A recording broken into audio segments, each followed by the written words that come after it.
ICT বিষয়ের data transmission মোডের ক্ষেত্রে আমরা যখন প্রকারভেদে আলোচনা করি তখন ডেটা গ্রহণের অধিকারের উপর ভিত্তি করে ডেটা ট্রান্সমিশন মোড 3 প্রকার, যেমন ইউনিকাস্ট, ব্রডকাস্ট, মাল্টিকাস্ট। তো ইউনিকাস্ট বলতে কি বুঝি? এটা একজনের সাথে একজন, ব্রডকাস্টে একজন দিবে সবাই পাবে, মাল্টিকাস্টে একজন দিবে কয়েকজন পাবে। আচ্ছা, আমি বিস্তারিত আলোচনা করেছি, একটু লক্ষ্য করি। প্রথমে ইউনিকাস্টে আসি। তো ইউনিকাস্ট ডেটা ট্রান্সমিশন মোডে এক ডিভাইস থেকে ডেটা প্রেরণ করা হলে একজন পাবে, সবাই পাবে না। একজন প্রেরক, একজন প্রাপক। যেমন একটি প্রেরক ডিভাইস থেকে ডেটা প্রেরণ করা হলে শুধুমাত্র একজন প্রাপক গ্রহণ করবে, সবাই পাবে না। তো একজন প্রেরক, একজন প্রাপক, এটাকে বলা হয় ইউনিকাস্ট। এবং ইউনিকাস্ট, এরপরে আসি মাল্টিকাস্ট। মাল্টিকাস্টে এক জায়গা থেকে ডেটা প্রেরণ করা হবে, কয়েকজন পাবে, সবাই না। যেমন লক্ষ্য করি, এই কম্পিউটারটা কিন্তু পাচ্ছে না, এটা অফ যাচ্ছে, তাহলে 3 জন পাচ্ছে।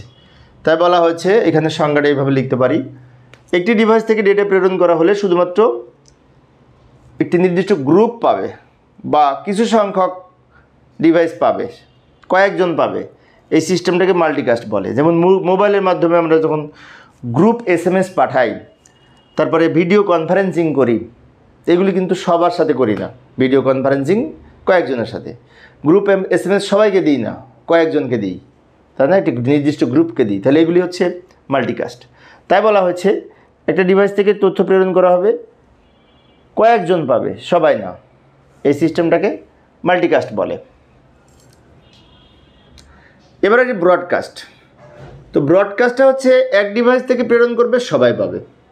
যেমন রেডিও টেলিভিশনের সম্প্রচারের ক্ষেত্রে এক জায়গা থেকে সে টেলিভিশন রামপুরা থেকে সম্প্রচার করা হয়, সারা বাংলাদেশে সবাই পায়, সবাই দেখতে পায়। তাহলে এই সিস্টেমটা আমরা উত্তরটা এইভাবে লিখতে পারি। লক্ষ্য করি যে ট্রান্সমিশন সিস্টেমে একটি মাত্র ডিভাইস থেকে ডেটা প্রেরণ করা হলে বা একটা কেন্দ্র থেকে ডেটা প্রবাহিত হলে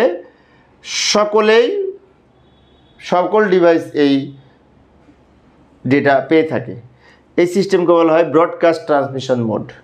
ব্রডকাস্ট ট্রান্সমিশন, যেমন রেডিও টেলিভিশনের সম্প্রচারের ক্ষেত্রে এই ব্রডকাস্ট মোডে পরিচালিত হয়। ইউনিকাস্ট হচ্ছে একজন, মাল্টিকাস্ট হচ্ছে একজনের সাথে কয়েকজন, আর ব্রডকাস্ট হচ্ছে একজনের সাথে দেবে, সবাই পাবে। তো প্রিয় শিক্ষার্থী বন্ধুরা, এই অধ্যায় সৃজনশীল প্রশ্নের প্লেলিস্ট আমি ভিডিও ডেসক্রিপশনে দিয়ে রেখেছি, ওখান থেকে তোমরা দেখে নিতে পারবে। আর আমি অল্প অল্প করে আলোচনা করি শিক্ষার্থীদের অনুরোধে। পরের ক্লাসটি দেখার আমন্ত্রণ রইল। খোদা হাফেজ।